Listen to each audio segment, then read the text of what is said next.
So I have a 4-pound chuck roast here. I just took it out of the fridge. We're gonna season it. And I do want it to come to room temperature. I want you to be generous with the salt and the pepper with this. I'm using sea salt. You use whatever salt you have.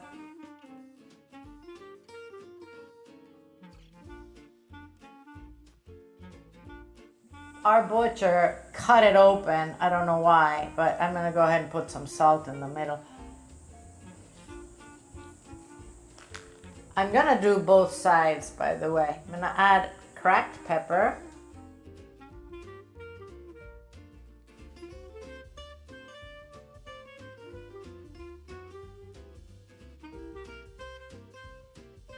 And I'm going to do garlic. This is granulated. You can do garlic powder or fresh minced, whatever you want.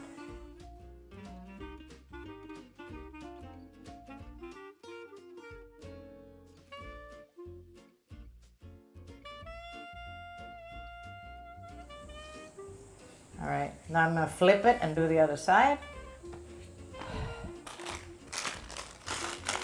I'm gonna let this sit on the counter for about 30 minutes, okay? Till it's not super cold anymore.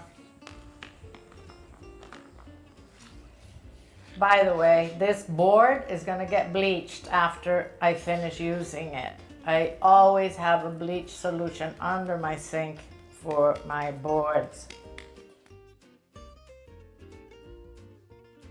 So I'm melting some beef tallow in this skillet. I am going to sear my chuck roast. You can use avocado oil, any oil that has a high point, okay?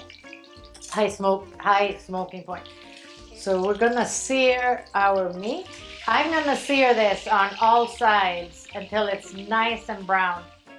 Guys, I transferred my seared roast into my Dutch oven pan. I know I dirtied 2 pans, but this isn't big enough to sear. So if you have a big cast iron, you don't have, a big Dutch oven, you don't have to use 2 pans.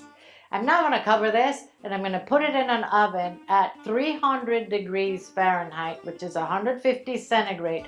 We're gonna cook this low and slow, probably for about 3.5 hours. Okay, so this meat has cooked for 3.5 hours, like I told you. Look at it, it's shredding beautiful.